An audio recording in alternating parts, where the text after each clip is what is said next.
It was a swim of 3 lifetimes.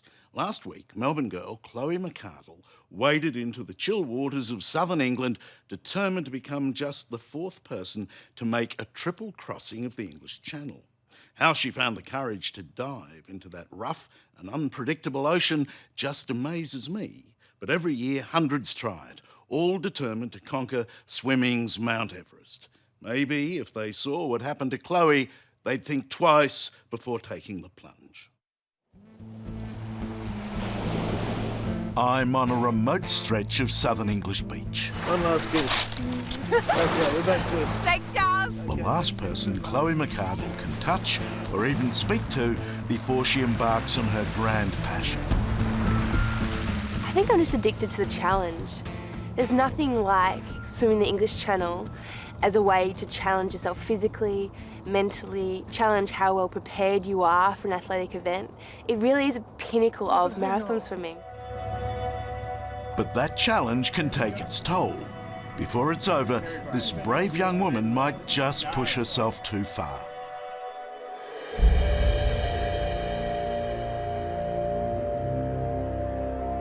Three days earlier, high and dry on English soil with Chloe McCardel from Melbourne.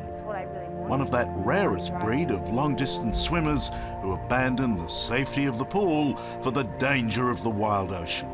And for such people, this is the only place in the world to be. That's it. That's France. We can see it. Yeah, and just to the right, you'll see well, you can't quite see it now, but there's Cape Grenade with the rocks and the lighthouse where I'm hoping to hit. It's the shortest route to France. But standing here, it looks like a bloody long way. It's even longer when you try and swim it. At 26, Chloe is already a hardened veteran of the Channel. A single crossing in 2009 and then a France and return double-crossing success last year. Okay, Chloe, keep your chest up, shoulders back.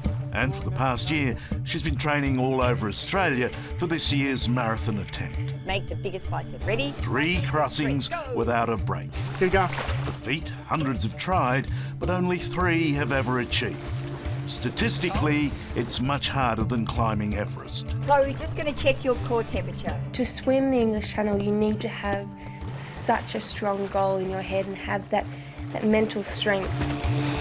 I just thrive on the challenge and the difficulty of such an event. You understand the pain she's going to go through the whole way. Husband Paul McQueenie, her #1 supporter, is happy to see his wife putting on weight. The body fat will help her survive the freezing water. She doesn't say much at lunchtime, does she? As a marathon swimmer himself, Paul knows all too well the demands of a channel crossing. Yeah, I think having done the channel myself 2 years ago and then having lived through Chloe's first single crossing, then a double crossing last year, I think you understand the pain and what's required to do this enormous task you're taking on. I mean, you're talking 140, 150 Ks in 15-degree water. 33, 34 hours of swimming. I challenge anyone to try and stay awake for 34 hours.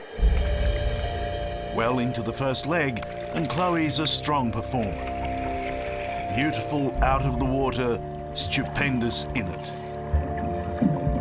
Like a superbly adapted amphibious creature, she glides through the water. Perfect stroke after effortless stroke. Really well, babe. Doing really, really well. Chloe will take 50,000 freestyle strokes and breathe 22,000 times, all under the watchful eye of her boat-bound support crew. I get really into a zone where I can focus on what I need to do, and that's enough to keep me happy and content swimming along. But Chloe isn't alone in her passion. The Channel holds an almost mystical allure, and right now it's peak season for Channel challenges. Hopefuls from all over the world, driven by the same obsessive determination to swim to France. Well, this is Shakespeare Beach at Dover, and of course Shakespeare described the English Channel as a moat defensive against the envy of less happy lands. Certainly the Channel stopped the Spanish Armada, it stopped Napoleon, and it stopped Hitler. But this week, 300 people will try to swim across it. And again, it will stop most of them. 90% will fail because the Channel still rules.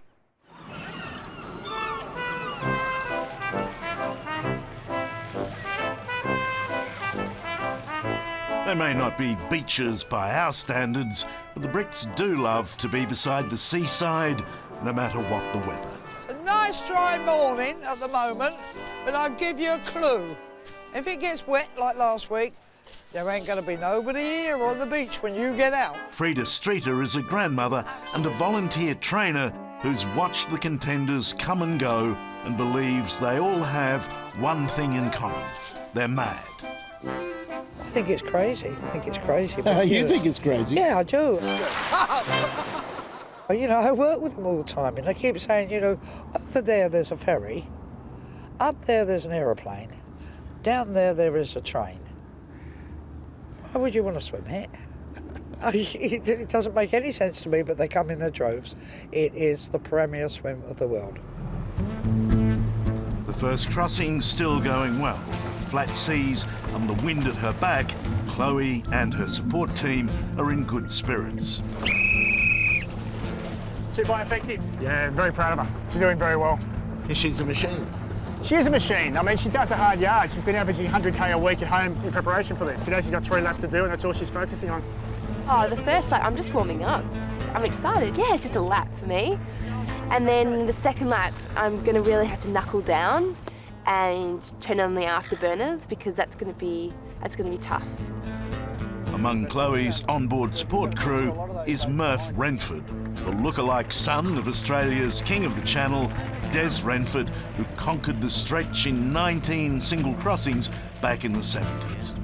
She's averaging 4 kilometres an hour, which for the swimmers that are watching tonight, that's basically 15 minutes a kilometre.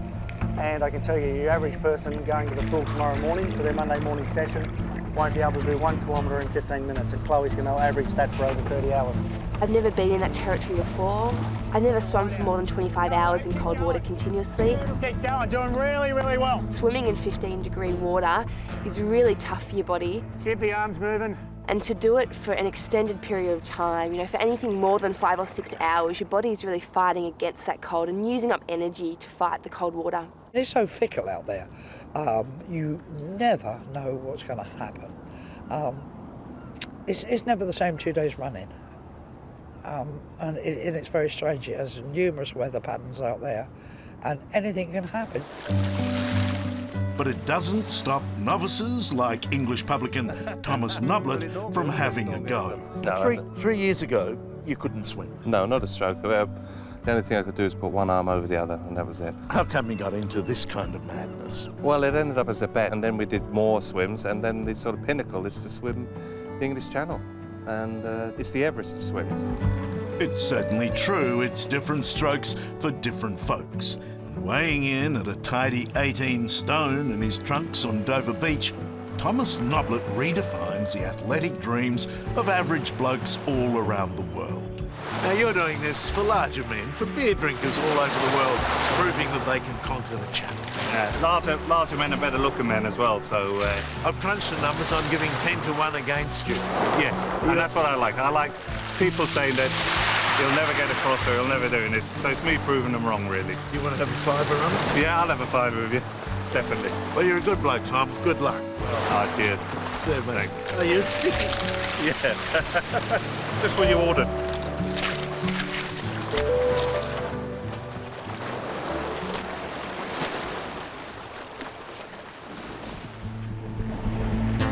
Meanwhile, on the other side of the channel, Chloe is on to lap 2. In mere moments, she's touched the French shore, has tumble-turned and is on her way back. Keep it going, sweetie. Well done. Come on, 9:03. Keep going. But the weather is changing. The sea is rising and an unexpected cold front is sweeping down from the northeast. The reason why the channel is so hard is because there's so many variables, and most of them you can't control. You can't control the wind, the tide, the water temperature, the air temperature. Keep going. Keep it going. After 17 hours battling headwinds and a sudden cold snap, Chloe's in serious trouble. Keep the arms moving. Time and tide wait for no woman. Stroke. At midnight, grim reality triumphs over ambition. Chloe is floundering in rough seas and making no headway. Keep it going, sweetie. And it's time to call an end to this cruel ordeal. Paul and I basically made a joint decision to end the swim for really fearing about her own well-being, really, more than anything else. For me, not even years of reporting could mitigate the sadness of this moment. The cold indifference of the sea smashing this young woman's dream. Unrecognisable, delirious, mumbling incoherently, unable to recognise anyone around her, not even her husband Paul. She's got no idea the world where she is. This was a dreadful moment as we carried her away. Very Do brave. you have any idea it would end like this? No, it's the air temperature ended up being a lot cooler than what we expected. We probably should have got her out probably about an hour and a half earlier and just wouldn't move, would not budge. She wanted me away from the boat. Wanted to do it. Chloe's core body temperature had dropped to just 28 degrees, a level at which most people fall into a coma. Had her obsession pushed her body too far this time? I mean, at the end of the day, Chloe's done a lot longer swims. It was just, in the end, it was just one of those freak things that happened. But she's got no idea. She's still got no idea that we actually put her out. You've done very well. You recovered remarkably well. The next morning, we find Chloe in the intensive care unit of Canterbury Hospital. The hypothermia must have hit me very quickly because I don't remember the last few hours of the swim. We're being told it today by Paul. And all I remember is being happy and swimming in the dark towards England. The lights were quite large. I could even see some shapes of buildings. So Chloe suffered severe hypothermia. Losing consciousness, she breathed in seawater, which damaged her lungs. It was a long night for ICU specialist Dr. Gustav Strandvik. So it had two effects. The hypothermia really led on to a lung condition which was actually fairly serious overnight. People who aren't as fit as you probably wouldn't have bounced back as quickly. But she's not quite there yet, and we're going to keep hold of her for a little bit longer until we're happy that she's really out the woods. I tell you though, it is a great relief to see you like this. yeah, well, I'm The glad Chloe I of survived old. because now I can go back and do it again. Oh no. Go for another attempt. No. Nice, relax.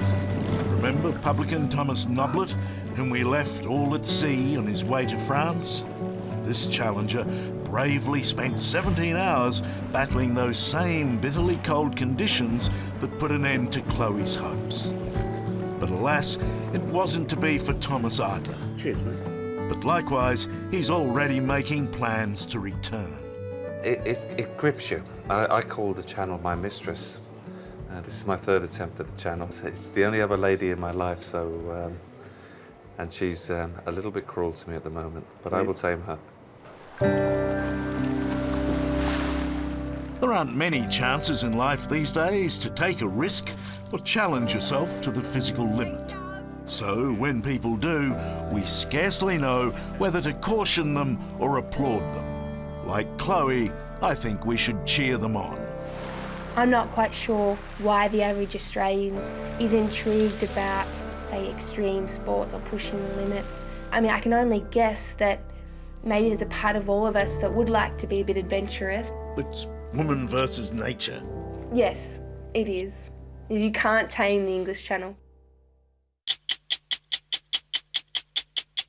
Hello, I'm Dimity Clancey. Thanks for watching 60 Minutes Australia. Subscribe to our channel now for brand new stories and exclusive clips every week. And don't miss out on our extra minute segments and full episodes of 60 Minutes on 9now.com.au and the 9Now app.